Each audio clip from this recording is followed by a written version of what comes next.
అధికారుల దగ్గరికి పోతే ఎట్లా అనంటే వారి యొక్క పైశాచికత్వాన్ని అనుభవించినటువంటి ప్రజలు వాళ్ళ మీద ఏంది చీదరించుకొని ప్రభుత్వాన్ని మార్చాల్సిందే ఎవరు అనంటే కాంగ్రెస్ పార్టీ ఆల్టర్నేట్గా అనిపించింది. కానీ నిండు సభగా కేసీఆర్ గారు చేసింది కచ్చితోటేమో కట్టెతోటి కొట్టినంత పనేమో కాంగ్రెస్ పార్టీని చేస్తే కవ్వింపు చర్యగా గులాబీ పువ్వు రెక్కలతోటి కొట్టినట్టేమో బీజేపీని చేసిండు. ఒక 11 సెకండ్లు మాత్రమే ఏమని 11 సంవత్సరాల్లో అన్నపదం నేను చెప్తున్నా రిషి గారు 11 సంవత్సరాలలో ఒక 11 రూపాయలు కూడా ఇవ్వలేదు అన్నాడు. కథం పట్టించేసిండు, ఇక అయిపోయింది. అండ్ ఒక మాట మాత్రం అంటాడు, సోషల్ మీడియా వారియర్స్ అని చెప్పి అన్నారు, కేసులు పెడతా ఉన్నారు, మీకేం సంబంధమే పోలీసు వాళ్ళు, మీరెందుకు ఉరుకులాడుతున్నారు అని అంటే కాదు, చట్టాలను కాపాడాల్సినటువంటి బాధ్యత ఎవరిదండి? తప్పులు చేస్తే అబద్ధపు ప్రచారాలు చేస్తే నేను ఇంకొక ఉదాహరణ కూడా ఇస్తా ఉన్నా. గత తెలంగాణ ఉద్యమంలో రైలు రోకో కార్యక్రమాలని ఆ రోజేమో అన్ని నావే అని చెప్పి ఓన్ చేసుకున్నటువంటి కేసీఆర్ గారు కోర్టు కాడికి పోయేసరికి వాటికి నాకు అసలు సంబంధమే లేదని చెప్పి అఫిడవిట్లు ఇచ్చినటువంటిది మనం మర్చిపోతామా? ఇంకొక విషయం కూడా చెప్తా ఉన్నా, కాళేశ్వరం విషయం కూడా తన యొక్క మెదడు రక్తం రంగరించి మరి కట్టినటువంటి కాళేశ్వరము కూలిపోతేనేమో అధికారులు కట్టిన దానికి నాకేం సంబంధం అని చెప్పి కాదు. నాకు ఒక విషయం, సరే ఈ కేసీఆర్ రేవంత్ రెడ్డి మాది పంచాయతీ అయితే మరి నిన్న రేవంత్ రెడ్డి మోదీని ఎందుకు తీసుకొచ్చారు?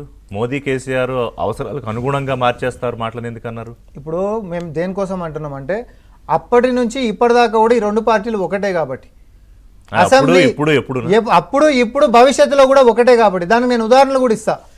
అటు పార్లమెంట్ ఎన్నికలలో బీఆర్ఎస్ పార్టీ సూసైడ్ చేసుకుని బీజేపీని గెలిపించేటటువంటి దానికి సంకల్పించుకోరు, గెలిపించుకోరు. దానికి రిజల్టెంట్ ఏమొచ్చింది? 2-0 వచ్చింది.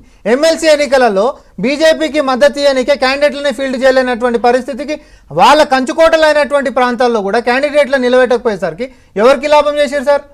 నిన్న కూడా సభలో కాంగ్రెస్ పార్టీ మీద మాత్రమే అక్కసు కప్పుతున్నాడు తప్ప రాజకీయాలు చేస్తా ఉన్న నాయకుడు సెల్ఫ్ సూసైడ్ చేసుకుని ఒక సీట్ లేకుండా చేసుకుంటారు ఏది మోడీ కోసం. ఇగో ఇప్పుడు బిడ్డ మీద కేసులు పెట్టిన తర్వాత భాజపాను తిట్టే పరిస్థితులు లేవు రిషి గారు. దాని తర్వాత సిచ్యువేషన్ సర్కమ్స్టాన్సెస్ కూడా ఎట్లా మలిచే రేపొద్దున కాంగ్రెస్ ని మాత్రం గద్దె దింపాలనేటటువంటి సంకల్పంతో బీఆర్ఎస్ పార్టీ ముందుకు పోతుందే తప్ప బీజేపీని ఏదో మనం ఎదుర్కోవాలి, వాళ్ళని ప్రశ్నించాలి, వాళ్ళతోటి మనకు వచ్చేదేంటి పోయేది. సో ఇప్పుడు ఏంటంటే తెలంగాణ ప్రజలు అర్థం చేసుకోవాల్సిన పొలిటికల్ ఈక్వేషన్ అండర్స్టాండింగ్ ఏంటంటే మోదీ ప్లస్ కేసీఆర్ ఏదేమైనా రేవంత్ ని దించాలి అనుకుంటున్నారు.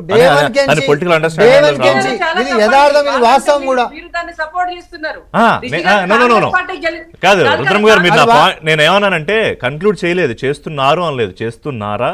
తెలంగాణ ప్రజలు అలా అట్లా అర్థం చేసుకోవాలా అన్న ఒక్క సెకండ్ నాకు ఇవ్వండి.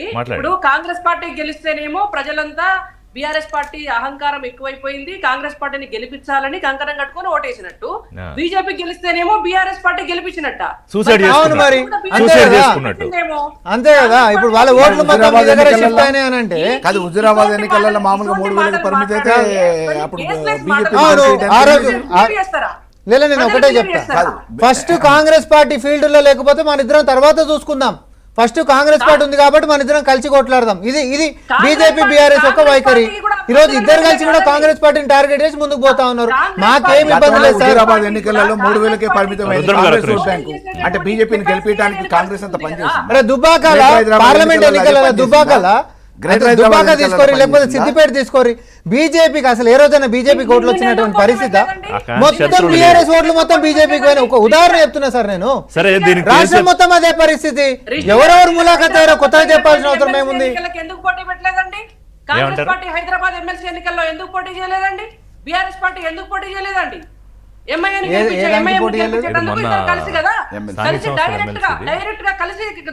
డైరెక్ట్ పార్టీ చేసేటవని మేము చేసినాం, లేకపోతే పొత్తు ప్రకటించిన క్యాండిడేట్లను మేము చెప్పినాం మా కోalition లో.